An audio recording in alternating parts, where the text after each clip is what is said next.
আজকে আমি আনুষ্ঠানিকভাবে বাংলাদেশ জাতীয় ওয়ানডে দলের অধিনায়কত্ব থেকে অবসরে যাচ্ছি। So yesterday against Afghanistan was my last international game. I am retiring from international cricket.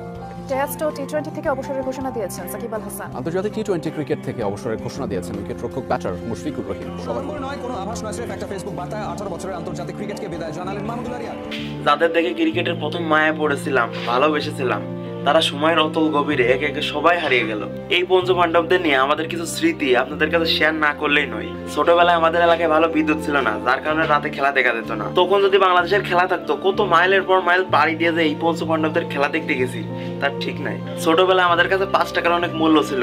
যেদিন বাংলাদেশের খেলা থাকতো সেদিন আল্লাহর কাছে কত বলেছি, আল্লাহ আজকে যদি বাংলাদেশ জিতে যায় তাহলে মসজিদে 5 টাকা দিব। এটাই হচ্ছে মূলত ক্রিকেটের প্রতি আমাদের ভালোবাসা। আপনাদের মনে আছে 2012 সালে এশিয়া কাপে পাকিস্তানের কাছে বাংলাদেশ মাত্র 2 রানে হেরেছিল। তখন পঞ্চপাণ্ডবেরা বাচ্চা সুলভভাবে কেঁদেছিল, যা থেকে পুরো বাঙালি জাতি কেঁদেছিল। আমি আমার চোখে জল ধরে রাখতে পারি নাই।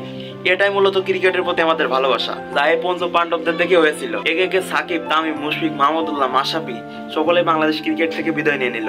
জানি না এই ক্রিকেটকে আগের মতন ভালোবাসবো কিনা, আগের মতন এই ক্রিকেট খেলা দেখবো কিনা। তবে একটা কথা বলতে পারি, শৈশবের রঙিন দিনগুলি এদের খেলা থেকে আরো বেশি রঙিন হয়ে উঠতো।